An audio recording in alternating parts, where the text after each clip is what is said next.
Every story appears ordinary until you see the core side of it. And what you're looking for is the story behind the news. We bring it to you from Lagos, the commercial capital of Nigeria. Giving you all sides and political stories round the clock. Every detail from the start line to the final whistle. CoreTV News, expanding your view.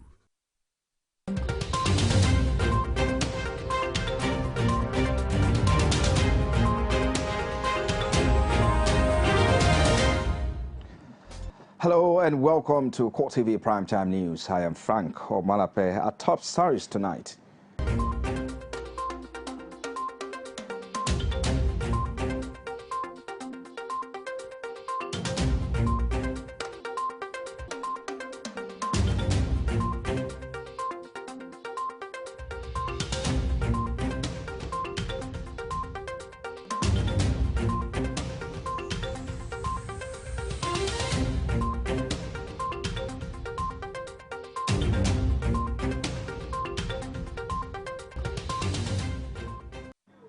Thank you for joining us now. Parents and the Bring Back Our Girls campaign group Thursday marched to the presidential villa to further demand steady and safe rescue of the abducted Chibok girl, led by former Minister of Education, Obi Ezekwesili. The protesters insisted on meeting President Muhammadu Buhari despite persuasion from the representative of the president. State House correspondent Tabiola Oluwole completes the story.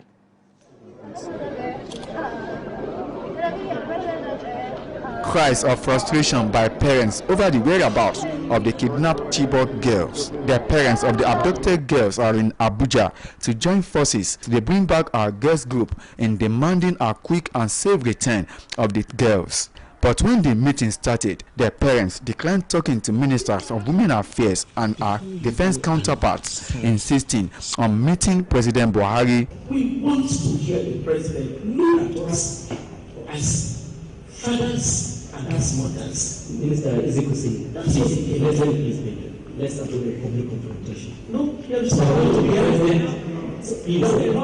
However, there were words of assurance on government's effort aimed at rescuing the Chibok girls. The Defense Ministry and the Armed Forces in general were very, very much up and doing. Things are done in stages. We don't do security issues haphazardly. They have to be synchronized. You can't jump into a place that is not safe for all. With the president's arrival, the deliberation went into a closed-door session. Obi Ezekwesili briefs the press on what transpired during the 30-minute meeting. What Mr. President essentially said is that his statement during the media chat that they do not have credible intelligence, that he was being truthful in the way that he knows how to be, and that he was not prepared to tell any lies, that they do not have the kind of reliable intelligence that would enable them rescue the girls as immediately as we are demanding, and that therefore we would have to continue to bear with him. As parents and stakeholders depart venue of the meeting, returning the missing over 200 girls will be an icing on the cake of the successes recorded in the war against terrorism. From the presidential villa in Abuja, Tabiola Oluwole, CoreTV News. Meanwhile, President Muhammadu Buhari has reiterated his administration commitment to consolidate and improve on the existing bilateral relationship between Nigeria and the Republic of Benin. The president reiterated this on Thursday while receiving the president of Benin Republic, Boni Yayi, at the State House in Abuja. He commended President Yayi for respecting the constitution of his country by not attempting to extend his tenure, which is expected to end soon. The outcome, outgoing president of Benin Republic thanks successive administrations in Nigeria for supporting his government to succeed. He said both countries will continue to cooperate to address vital issues of mutual benefit. President Boni Yaye is due to step down as president of Benin Republic after his 2 terms of 5 years expires in March this year. He has not waited for Boko Haram to arrive at his borders. He has voluntarily agreed to participate into multinational drone task force by dedicating a number of troops from his country to be deployed as agreed by Lake Chad Basin Commission. This is a sacrifice he's made, bearing in mind the size and the economy of his country. I have come to present my best wishes to my brother and friend, President Buhari, and for him to the brotherly people of Nigeria.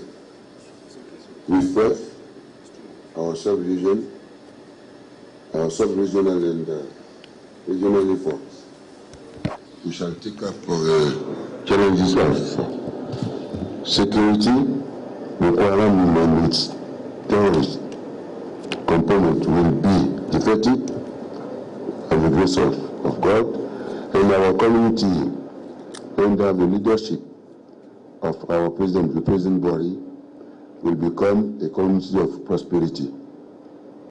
The Senate on Thursday rose from a closed-door section where it was revealed that copies of the 2016 appropriation bill circulated to lawmakers for consideration were different from the original documents laid. Senate President Bukola Saraki will disclose these after 2-hour session insisted that the error originated from the office of the Special Advisor to the President on Senate matters, former Senator Ita Enang. The lawmakers further said that they await the soft copy of the original budget presented by President Muhammadu Buhari on December 22, 2015. National correspondent Basi Aye has more. The controversy surrounding the 2016 appropriation bill has now taken a new dimension. Now, the lawmakers who insist that the document is not missing, however, say it may have been switched. Speaking after a 2-hour-long closed session, Senate President Bukola Saraki disclosed that the report of the investigating committee identified discrepancies in the duplicate copies, and they laid the blame squarely at the door of the Special Advisor to the President on Senate matters. In a closed session, in line with the promise I made yesterday with the issue of the 2016 budget matter that will be discussed in closed session, I want to inform that we have received the report of the Committee on Ethics, Privileges and Public Petition on the investigation surrounding 2016 appropriation bill. Our finding is that the Senator Itainang, the SSA, to the President on NAS matters, printed copies of the 2016 appropriation bill and brought to the Senate. We have discovered that what he brought is different from the version presented by the Mr. President. We have resolved to consider only the version presented by Mr. President as soon as we received soft copy of the original document from the executive. Shortly after plenary, Senate spokesperson Aliyu Sabi was on hand to shed light on the discovery. He insists that they will only work with the original version of the 2016 appropriation bill. We are not going to work with any document other than what Mr. President has laid. That is the document that constitutionally and legally we are bound to work with. Any other alteration to whatnot can only be done in the process of this budget process, because it's a process, isn't it? We will debate it in the Senate. The House will also do their debate, and then it will be committed to committees. The committees will look at it. MDS will come and defend. Through that process, if there is any alteration, that is a legal process, is that not? So that is just the point we are making. Attempts to speak with the President's aide on legislature did not yield results as he declined comment. Senate had at its sitting on Wednesday assured Nigerians that the allegations would be resolved in no time. But for now, all eyes are on the National Assembly and the presidency for the final outcome. Basi Aye, CoreTV News, Abuja. In the meantime, the Senate has urged the federal government to officially set up the National Council on Public Procurement. The resolution is in line with a motion on the urgent need to empanel the National Council on Public Procurement of Nigeria, tabled by Senator Teoji Orji of Abia Central. Supporters of the motion say the council will monitor and regulate procurement process in the country. The National Task Force set up to combat illegal importation of goods, small arms, ammunition and light weapons, called NATFORCE, says. The ex-National Security Advisor Sambo Dasuki and his accomplices in the illegal arms deal should be made to return all the money involved and dealt with appropriately, and that those who have fled should be repatriated back with the assistance of Interpol. Bukola Afeni has more on this story. The task force at its National Executive Council meeting called on government to carefully look into the influx of illegal and small arms into the country during the tenure of immediate past Comptroller General Abdullahi Diko. Director General of NATFORCE, Chief Osita Okereke, says that a team has been working with customs to recover several bags of rice that were imported illegally into the country from Semeboda, stating that it had recovered loads of arms from Oka in Anambra State. They are the one exposing themselves. Dasuki was mentioning names of these people. Who was the former National Security Advisor? Buhari never forced him to mention their names. He's the one exposing them. So why must Nigeria say it's selective? It's not selective. Where was I'm concerned? You saw a publication where about 12 trailers seme. It is our effort. I can tell you what is happening today. It is my petition. It's my petition led MSA, led custom, including EFCC, and others are coming. Secretary of NATFORCE, Mike Ikukolati, says some personalities have been impersonating the Director General and also offering fake employment letters. It is in this regard that NATFORCE commend President Buhari anti-corruption drive and urge him not to relent and to look back in bringing to book all those who have stolen our money. The IMA NATFORCE urges President Buhari to investigate all public officers, especially those whose children are schooling abroad, having stolen the country blind. They have allowed the school system in Nigeria to crumble, and all those found wanting should not only be made to face the law, but their children should be made to come back home to complete their schooling in Nigeria. NATFORCE believes that there is an established link between small arms, illegal importation of goods, and corruption, and the team is doing all in its power to reduce the menace. And now, Federal High Court in Abuja has fixed January 20 to hear the substantive suit filed by the National Publicity Secretary of the People's Democratic Party, Olisa Metu, challenging his detention by the Economic and Financial Crimes Commission. At the hearing of the interlocutory suit on Thursday, the Defense Counsel Ifed Dayo Adedipe argued that it is unlawful for EFCC to detain his client without arraigning him after 48 hours.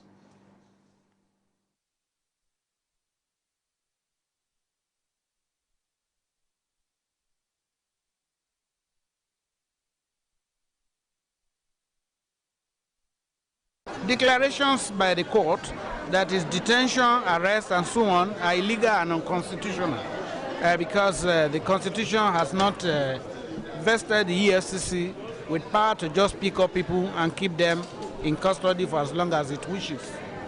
So those are the issues, and we would like to, at this point, plead with the press to please consider that anybody who is arrested is presumed innocent, even if if he's charged, is presumed innocent. The lacerating and negative publications are a bit unfair to Mr. Metu, our client. We plead with you, gentlemen, to please consider that it may be you tomorrow. Some of the things we've been reading are very upsetting, but be that as it may, the matter is in court now. We do hope that the court will be allowed to do its duty in accordance with the provisions of the Constitution. You're still watching CoreTV Primetime News. Coming up after the break, Human Rights Defenders and Advocacy Center in Lagos has charged the Senate President Bukola Saraki to commence an impeachment process against President Muhammadu Buhari. Details coming after this timeout. Stay with us.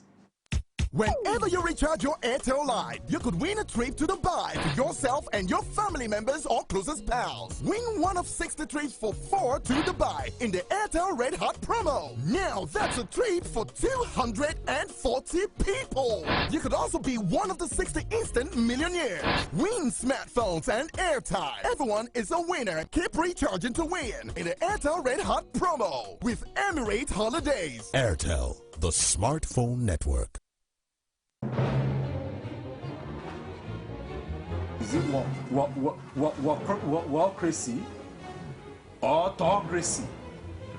Or what type of crazy is that? Except crazy. News making the headlines. Black Maria is to carry criminals, child looters that are in government today. Sometimes it gets confrontational. Slap you in the face. Excuse me, don't put words into my mouth. Whatever it is that will bring our military to disrepute.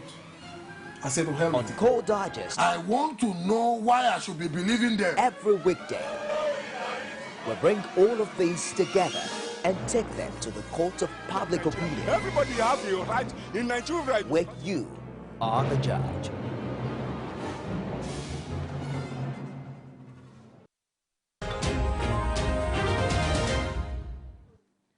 You're still watching CoreTV Primetime News, broadcasting live from our Lagos studios. If you just joined us, a quick reminder of our top stories now.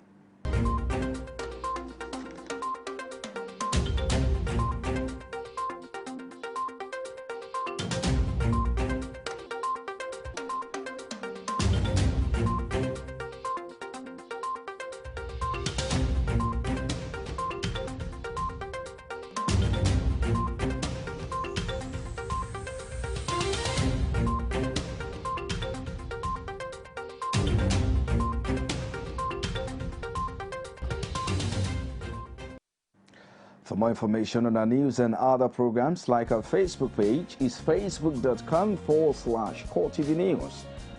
You can also tweet at us at CoreTV News NG. On YouTube now, it's youtube.com/CoreTV, leave a space, then news. And now the Human Rights Defenders and Advocacy Center in Lagos has demanded that the Senate President Bukola Saraki should commence an impeachment process against President Muhammadu Buhari. The stand is coming on the ground that the president has refused to obey court orders on Sambo Dasuki and Nnamdi Kanu's cases, thereby ignoring the application of the rule of law. The group in a peace protest said it has forwarded letters to the 3 tiers of government through the Lagos State Legislature. CoreTV News, Aki Obake tells us more.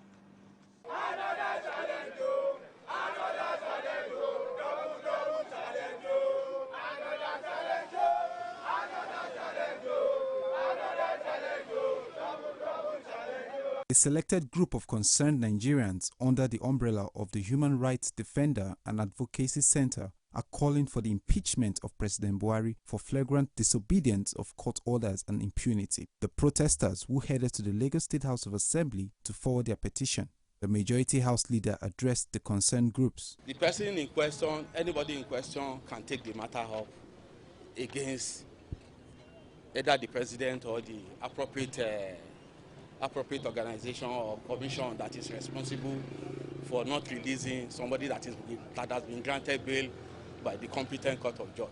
But there are some other factors that is affecting such thing, which you may not know.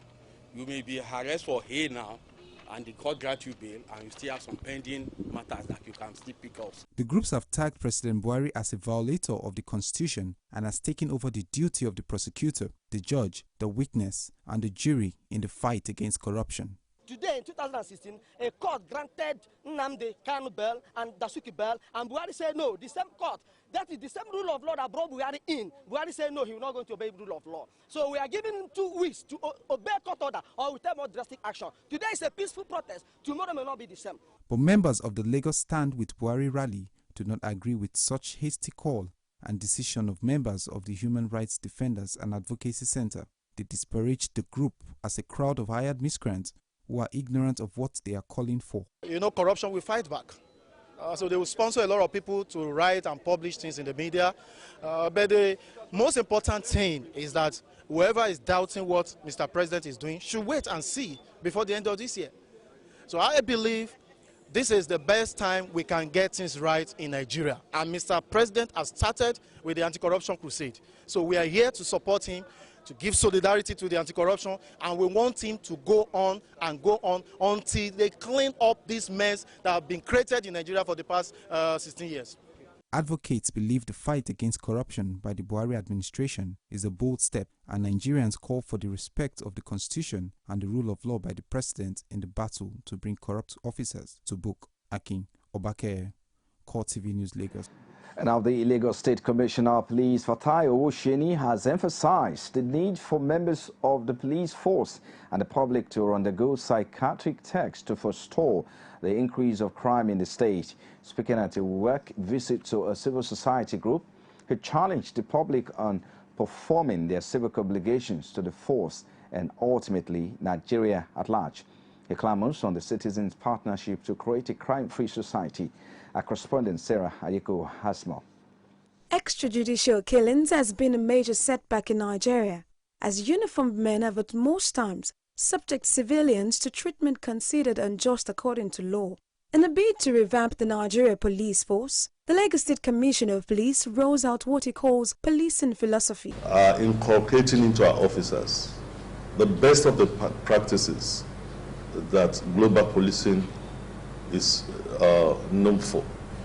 A policing philosophy that observe and respect the fundamental rights of the citizens, and a philosophy that brings its personnel into accountability for their misconduct. The Commissioner decries the illegal interactions between the public and the force. The public remains the eyes, the ears of not just the police, but of the society. The example of K2, as cited by Dr. Joe Dumakin, is one. People should also stop encouraging our policemen to be used and to be engaged in illegal and unauthorized duties. The leader of the Women Arise group, in response to the commissioner, thanked him for his responsive nature to the Godwin Udoh's case, whose wife was killed by a policeman. She also stirred the citizenry in encouraging the force. We want citizens to also encourage the police in the fight against terror. Encourage the police in sanitizing our society. It's not only that we should be grumbling and that we should just think that police will be the one to do all that is expected to restore any anomaly. To ensure a crime-free society, there has to be a synergy between the citizens and the police force. For the media, public institutions should be celebrated and not castigated without facts. Sarah Ayeko, CoreTV News, Lagos. The role of policing in the society cannot be overemphasized. However, the recent reports of unprofessional conduct among the Nigerian police has raised many questions begging for answers. Some of the questions include: should there be a psychiatric test for the Nigerian police? What should be the basis for recruitment? And many more. Speaking during our flagship program called Aegis, analysts attributed unprofessional conduct witnessed in the force to lack of sound recruitment model, inefficiency of training, to indiscipline. They, however, call on the government to chart a new way in the nation's security system to ensure professionalism. Correspondent Victoria Solomon has details. It is essential to note that the police forms an important component of the criminal justice system. However, the menace of extrajudicial killings by officers and men of the Nigerian police, according to observers, is the height of human rights abuse. To this end, analysts on our flagship program, called Aegis, say beyond carrying out psychiatric tests, the federal government should also ensure that force personnel are taken through human rights training to avoid flagrant abuse. When you look at, the modus operandi of the police and the fact that we need, at the level of recruiting the policemen, we need to understand the foundation, the history of the person, because these are members of law enforcement agencies. You need to get their history, you need to get their disposition, you need to get their aptitude, you need to really understand. It's not just for the purpose of recruiting, just for the recruiting. You understand? Oh, they're agile, they're strong, they have a good height and all that. No. What is their aptitude? What is their orientation? Are they persons who came from a certain background, certain family that has issues of regarding violence and all that? Are these persons coming from a background of, oh, I have not been able to get a job, I want money, money, money and all that? You understand? So at the end of the day, when you do look at all these background checks, you'll be able to make a proper recruitment. How do you now begin to establish whether it was deliberate or accidental? You aimed at a man with a loaded gun, cocked the gun and fired the gun, yet they will now say it was accidental. When an organization makes lying is fundamental, it's a big problem, and that is part of what is hindering Nigerians from getting the best from their police. Meanwhile, a caller on the program took time to bear his bitter experience with policemen. The police, the CTO inside of Google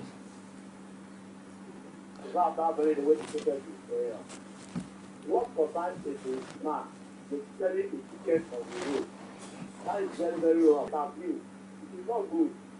So I want the police to look into that issue and address that issue. That is not my contribution. Lending credence to the publicized inscription that the police is your friend, which many doubt, Nigerians have been advised to report any case of abuse by the police to its complaints body and for the government to gatekeep the recruitment process in the Nigerian police force. Victoria Solomon, CoreTV News, Lagos. And now a bill for an act to amend the National Broadcasting Laws Act has been referred to the Committee on Information, National Orientation, Ethics and Values for Action. Sponsor of the bill, member Nina Okeji, said if amended, the broadcast industry will provide for a healthy competition in Nigeria. A National Assembly correspondent, Jamila Figboa, has details. The broadcast organization in Nigeria has grown over the years, with so many broadcast organizations joining the state-owned broadcast outfit, the NTA.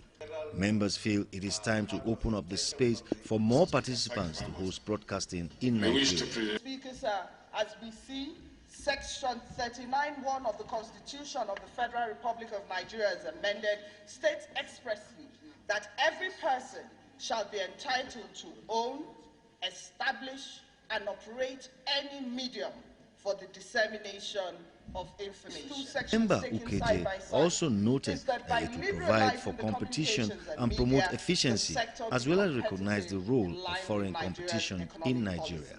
Luckily for us, Mr. Speaker, sir, and you had pointed out that as we deregulate, liberalize, privatize, or create a free market, any free market without anti-competition laws is a jungle, where the strongest edge out the weak, and the existence is Hobbesian, it is short, and it is brutish. Following that was a bill for an act to amend the Agricultural Guarantee Scheme Fund, which members agreed will take care of farmers. There is need for farmers to be taken on board by amendment of Section 2, so that whatever decision that is going to be taken by the board of the Agricultural Credit Guarantee Scheme will be in consonance with the wishes and aspirations of the Nigerian farmers. Meanwhile, a bill for an act to amend the Prevention of Crime Act seeking to increase prescribed penalties was also on the other paper.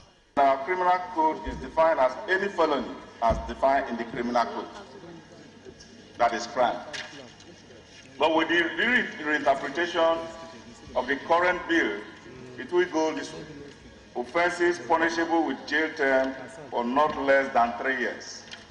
The essence of it, Mr. Speaker, we agree wholeheartedly that felony is murders and rape, unlike misdemeanor, which is not a serious offense. So the definition is generic than the former definition. That is what this bill tends to cure. You're saying that 5 years is too much for monitoring and supervision of certain convicted people. It depends on the kind of crime. There are ones that will take even more than 5 years.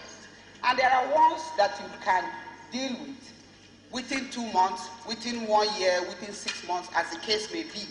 Felony is not limited to murder and rape. Felony is a serious crime. When you even write a dog check, that's a felony. If you steal, that's a felony. It's not limited to murder or rape. So by trying to amend felony or limit it to offenses punishable with jail term for not less than 3 years.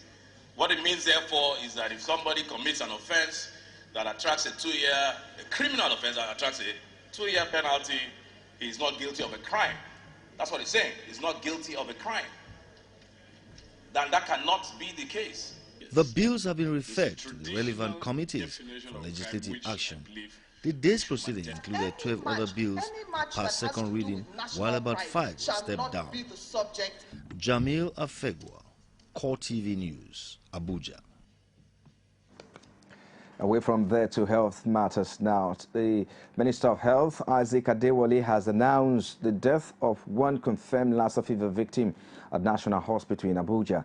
This development brings the total number of deaths to 43 in the country from 10 states.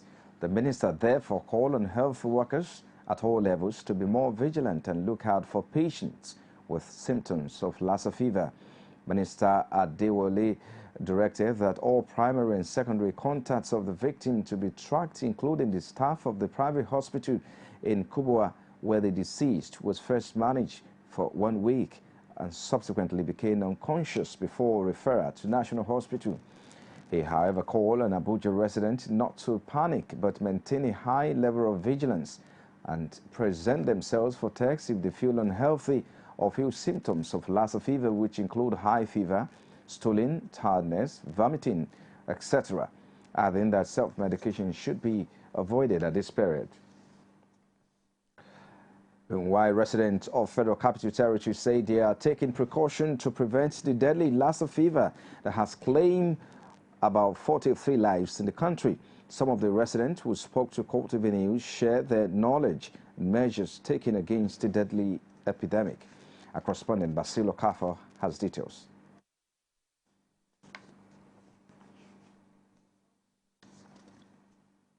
We apologize for bringing you that report in our subsequent bulletins. And now the Independent National Electoral Commission in Osun State has said it cannot commence any preparation for by-election into the vacant seat from Ife Central constituency due to the death of late Honorable Oladejo Makinde.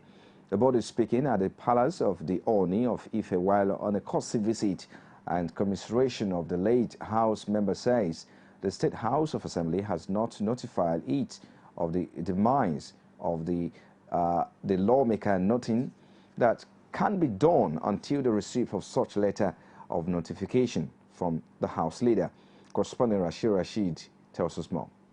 The visit is said to be in two folds, as the Independent National Electoral Commission felicitates with Ife on the enthronement of Obadiah Yumosi. So is the Commission commiserating with the town on the loss of one of its representatives at the Osun State House of Assembly, Oladejo Makinde.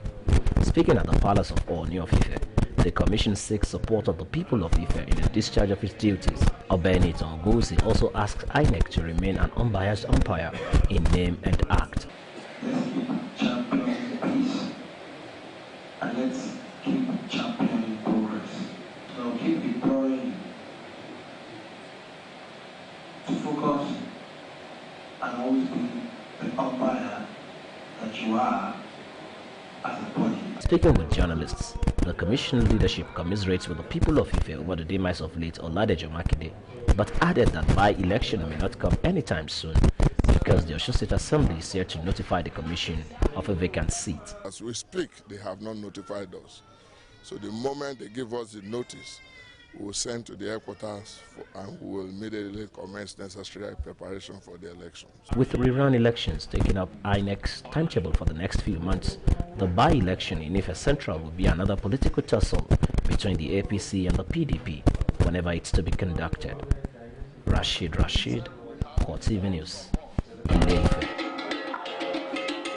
In the meantime, residents of the Federal Capital Territory have called on the Independent National Electoral Commission to improve on its process as the continuous voter registration exercise enters its second day. The exercise targeted at the voters who have attained the voting age since the 2015 elections and to prepare for the FCT local council elections slated for 19th March, which is expected to last until Sunday, January 17. Correspondent Kazim Kasali has more.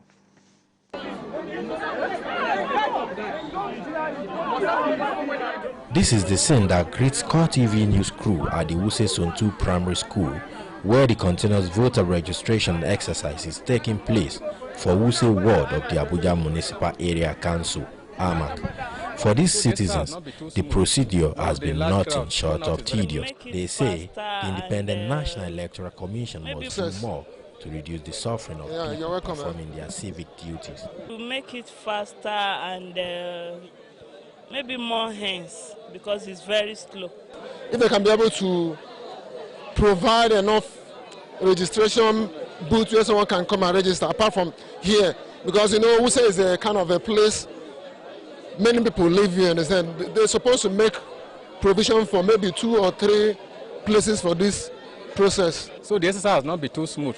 Because of the large crowd, turnout is very high, especially this particular Wuse ward. We're supposed to have need more computer, even though we're using one venue. If you have up to maybe 10 computer, but only 5 are here. And with the turnout, I doubt whether a lot will not be registered.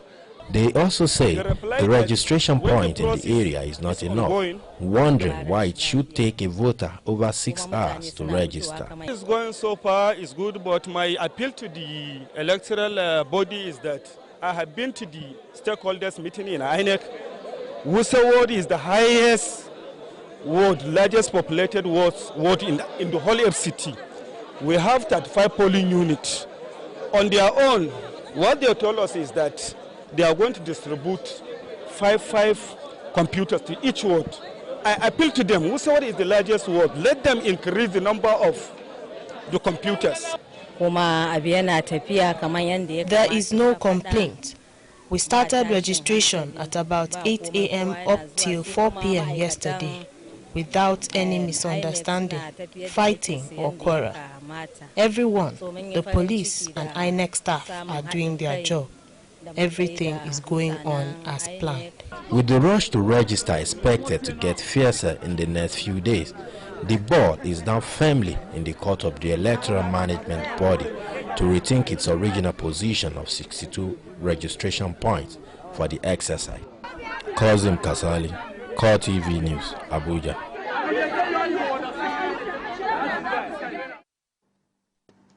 Now we'll wait for the Conference of Executive Secretaries of Local Government Areas and Local Council Development Areas in Lagos State has commended the State Governor Akinwumi Ambode for his passion, commitment and sense of dedication to grassroots development. Members of the conference who spoke on the flag of construction of 114 inner roads across the 57 councils said the development was an eloquent proof of Governor Ambode's passion to truly take Lagos to the next level. The project, which is being fully funded by the state government, will be completed in 6 months at a cost of 17.5 billion naira and is designed to accommodate street lights, walkways and drainages in all the 114 roads which were selected by the relevant stakeholders such as community development associations and others, and implemented by the 57 council. You're still watching CoreTV News at prime time. We'll take another break now. Be back shortly with stories outside Nigeria. Stay with us. Whenever you recharge your Airtel line, you could win a trip to Dubai for yourself and your family members or closest pals. Win one of 60 trips for 4 to Dubai in the Airtel Red Hot promo. Now that's a trip for 240 people. You could also be one of the 60 instant millionaires. Win smartphones and airtime. Everyone is a winner. Keep recharging to win in the Airtel Red Hot promo with Emirates Holidays. Airtel, the smartphone network. You can now watch CoreTV News live from anywhere in the world on our website, www.coretvnews.com. Click on Live TV on our website and watch us live. And welcome to CoreTV Primetime News. To follow us on Twitter, click on Twitter icon on our website. And Facebook, click on the Facebook and YouTube to see all our previous news production. You can also watch us live on YouTube. Click CoreTV, leave a space, then news. CoreTV News, a 24-hour news station. Outside Nigeria now, Liberia has been declared Ebola-free by the World Health Organization, effectively putting an end to the world's worst outbreak of the disease. The end of the active transmission was declared after 42 days without a new case in Liberia. It joins Guinea and Sierra Leone, which earned the status last year. However, UN Chief Ban Ki-moon has warned that West Africa may still see flare-ups of the virus, which has so far killed more than 11,000 people since December 2013. And in sport now, Super Eagles attacking midfielder Ikechukwu Ibenegbu has said he's wholly focused at the forthcoming African Nations Championship in Kigali, Rwanda. The Benin Football Championship is expected to kick off on Saturday, January 16th and end on February 7th. Ibenegbu further stated that other matters, including his club's future career, will be given undivided attention after Nigeria's participation in Kigali. And our Spanish giant Real Madrid and Atletico Madrid have been banned from registering players for the next two transfer windows. The duo are being punished by world governing body FIFA for breaching rules over transfer of minors. Apart from the ban, Atletico will fine £622, while Real were told to pay £249. And in entertainment now, Alan Rickman, the British actor with the unforgettable voice who played the brooding Professor Severus Snape in the Harry Potter films, as well as die-hard villain Hans Gruber, has died. The actor died after a short battle with cancer, aged 69. Well, and that's it with sport and entertainment, and of course, CoreTV Primetime News. Many thanks for watching. On behalf of the entire news production, I am Frank Omalape. Have a good night.